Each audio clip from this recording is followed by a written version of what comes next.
अस्सलाम वालेकुम। जैसे कि हम प्रीवियस वीडियो में देख चुके थे कि रिएक्ट जेएस को कैसे इंस्टॉल करते हैं। अब हमारे पास सक्सेसफुली इंस्टॉल हो चुका है। अब ज़रा देखते हैं इसके बारे में कि ये जो हमारे पास कंटेंट शो हो रहा है फ्रंट एंड पे, ये कहाँ से आ रहा है। तो हम अपने आईडी की तरफ आते हैं। यहाँ से जैसे हमने इंस्टॉल किया था, इसको चलाया था npm start से, ये हमारा मैंने यहाँ पे टर्मिनल ओपन किया है। आप अपना cmd कमांड लाइन टर्मिनल भी ओपन कर सकते हैं, यहाँ से उस डायरेक्टरी में जाके उसको ओपन कर सकते हैं। मैंने इसी का यूज़ कर लिया था। इसको मैं क्लोज़ करता हूँ। अब ज़रा फोल्डर स्ट्रक्चर साइड पे आते हैं। यहाँ पे हमारे पास सबसे फर्स्ट में जो नज़र आ रहा है ये है नोड मॉड्यूल्स। ये उसके पैकेजेस होते हैं, जो कि रिक्वायर्ड पैकेजेस होते हैं, जो भी ये यूज़ करता है।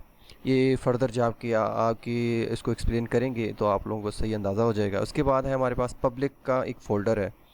ये पब्लिक फ़ोल्डर क्या करता है, ये एक्चुअली इसके अंदर एसेट्स होते हैं जो कि हमारे जो है ना इमेजेस हो गई हैं, CSS वगैरह हो गई है, इससे रिलेटेड चीज़ होती है। और इसके अंदर हमारे पास एक रूट फाइल होती है index.html, जो कि जब भी एप्लीकेशन लोड होती है तो यहाँ ये फ़ाइल हिट होती है। और यहाँ पे जो है ना क्या है कि हमारे पास हमने डिफ़ाइन किया है बॉडी के अंदर ID रूट। इस रूट को जो है ना आगे जाके इसके साथ हम अपेंड करवाते जाते हैं अपना ही कंटेंट। इसी वजह से रिएक्ट को सिंगल पेज एप्लीकेशन भी कहते हैं, क्योंकि इसके अंदर सिंगल HTML फाइल यूज़ हुई होती है और सारा कंटेंट इस आईडी रूट के अंदर ही कंपोनेंट के फॉर्मेट में अपेंड होता जाता है, अटैच होता जाता है।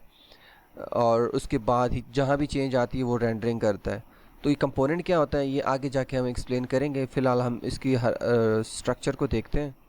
इसको मैं क्लोज़ करता हूँ, इसको भी क्लोज़ कर लेता हूँ। अब अगर हम नीचे की तरफ आएँ तो हमारे पास एक रीडमी फाइल है, ये जो जस्ट एक इससे रिलेटेड इन्फॉर्मेशन इसके अंदर होती है। फॉर एग्ज़ाम्पल ये देखें, उन्होंने कमेंट्स की हुई हैं कि ये रिएक्ट है कि इसको कैसे इंस्टॉल करते हैं। इसमें उसकी डिटेल्स लिखी हुई है, नोट्स है एक किस्म की।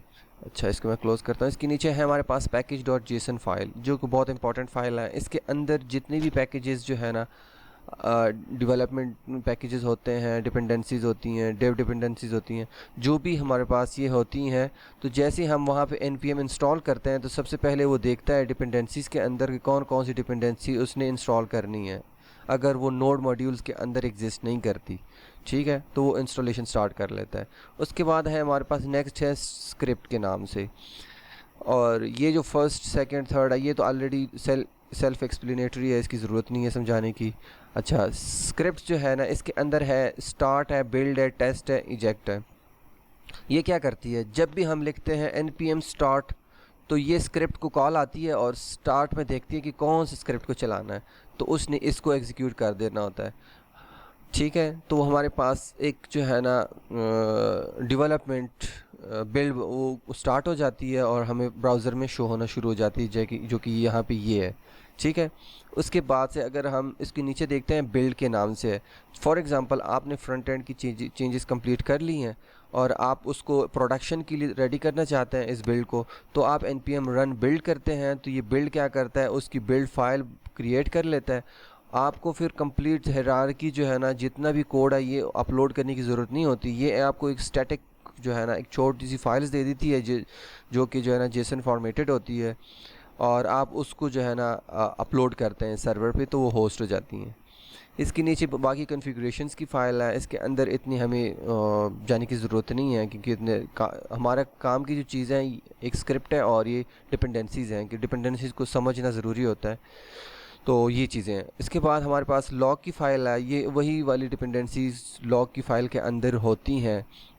उसके बाद है गिट इग्नोर की फ़ाइल, जो कि बहुत इंपॉर्टेंट फ़ाइल है। फॉर एग्ज़ाम्पल आप एक गिट की रेपो यूज़ कर रहे हैं और आप वहाँ पे अपना कोड पोस्ट करना चाहते हैं रेपोजिटरी के अंदर, तो आप मस्ट जो है ना नोड मॉड्यूल्स को इग्नोर लिस्ट में डालेंगे, क्योंकि नोड मॉड्यूल्स की जो साइज़ होता है वो बहुत ज़्यादा होता है। इसको यूज़ नहीं करते, लाइव पे चढ़ाते नहीं हैं। वो जब भी लाइव सर्वर पे होता है तो वो जब भी npm स्टार्ट करते हैं, npm रन करते हैं, तो package.json के अंदर ऑलरेडी जो है ना जो पैकेजेस हैं वो डाउनलोड कर लेता है, इंस्टॉल कर लेता है ऑटोमेटिकली। तो इसी वजह से नोड मॉड्यूल्स को अपलोड करने की ज़रूरत नहीं होती। इस तरह जो है ना जो रिक्वायर्ड चीज़ें होती हैं, आप फॉर एग्ज़ाम्पल env के अंदर आपने कोई कन्फिग्रेशंस की लिखी हैं, क्रेडेंशियल्स हैं, इंपॉर्टेंट चीज़ें हैं, सिक्योरिटी पर्पस के लिए है, तो आप उसको अपलोड नहीं करना चाहते तो आप उसको गिट इग्नोर के अंदर डाल दीजिएगा, तो ये आपके पास हो जाएगा। अच्छा, यहाँ तक गिट इग्नोर हो गया। इसके बाद है हमारे पास सोर्स का फ़ोल्डर। सोर्स का फ़ोल्डर इंपॉर्टेंट है, जिसके अंदर हमारे पास सारे कंपोनेंट्स वगैरह होते हैं, CSS की फ़ाइल्स होती हैं, ठीक है, जो हमारे पास यहाँ पे रन हो के आ रही हैं ये वाली, ठीक है। अब देखते हैं ये कहाँ से लोड होके आता है। हमारे पास सबसे एंट्री पॉइंट पे होता है app.js की फ़ाइल, ठीक है। app.js की फ़ाइल के अंदर हमारे पास ये सारी चीज़ें लिखी हुई हैं। अच्छा, अब इसको कैसे पता चल रहा है कि मैंने कहाँ पे लोड होना है? उसके लिए index.js की फ़ाइल होती है, जो कि हाँ, मैंने अगर आपको पहले पीछे दिखाया हो पब्लिक के अंदर HTML के अंदर, यहाँ पे मैंने एक रूट की आईडी आपको दिखाई थी, ठीक है। अब ये रूट की आईडी के साथ अटैच कहाँ से कर रहे हैं? index.js से कर रहे हैं। यहाँ पे अगर आ जाए react dom.render और ऐप है, ठीक हो गया। और इसकी नीचे क्या कर रहे हैं? Get element by ID root, कहते हैं कि आपने एलिमेंट आईडी जो है ना रूट के नाम से फाइंड करनी है index.html फाइल के अंदर। जहाँ भी इसको आपको मिल जाए उसके साथ आपने अटैच कर देना है ऐप कंपोनेंट, ठीक हो गया।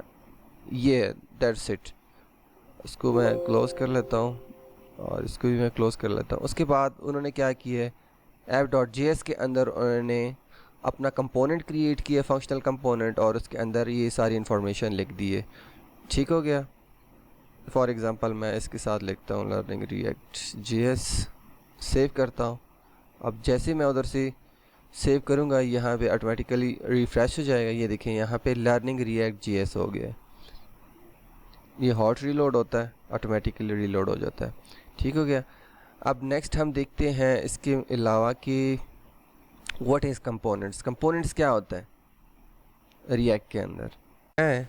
आइए मैं आपको ज़रा एक सिनेरियो दिखाता हूँ, मैंने पेंट के अंदर मैं आप लोगों को समझाने के लिए बनाया है।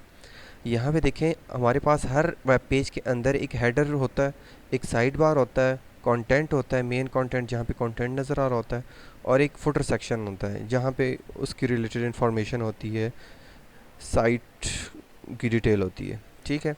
ये लिंक्स होते हैं मोस्टली। तो हेडर के अंदर मेन्यू बार्स होते हैं हमारे पास, इस तरह के कंटेंट सारी चीज़ें होती हैं। तो ये क्या करते हैं, हम रिएक्ट के अंदर जो हेडर का सेक्शन है उसका पूरा अलग से कंपोनेंट क्रिएट कर लेते हैं, साइड बार का अलग से कंपोनेंट क्रिएट कर लेते हैं, और मेन कंटेंट के अंदर जो है ना उसका एक कंपोनेंट मेन क्रिएट कर लेते हैं। फर्दर इसके अंदर फिर चाइल्ड कंपोनेंट्स होते हैं जो कि छोटे छोटे कंपोनेंट्स के अंदर इसको रैप कर लेते हैं। तो जितने छोटे कंपोनेंट्स होते हैं उतना ही जो है ना उसका फ़ायदा होता है, रीयूजेबिलिटी में भी फ़ायदा होता है, कहीं भी आप इसको यूज़ कर सकते हैं। इसके अलावा फुटर का कंपोनेंट अलग से क्रिएट कर लेते हैं। तो जितना भी वेब पेज है उसको जितना भी हम डिवाइड करते हैं उसको क्या करते हैं, उसको कहते हैं रिएक्ट के लैंग्वेज में कंपोनेंट्स। पार्ट्स के अंदर डिवाइड करना उसको कहते हैं कंपोनेंट्स में डिवाइड करना। तो आगे जाके हम इसको देखते हैं कि कंपोनेंट्स को कैसे हम राइट करते हैं, लिखते हैं, और कंपोनेंट्स के कितने टाइप्स होते हैं।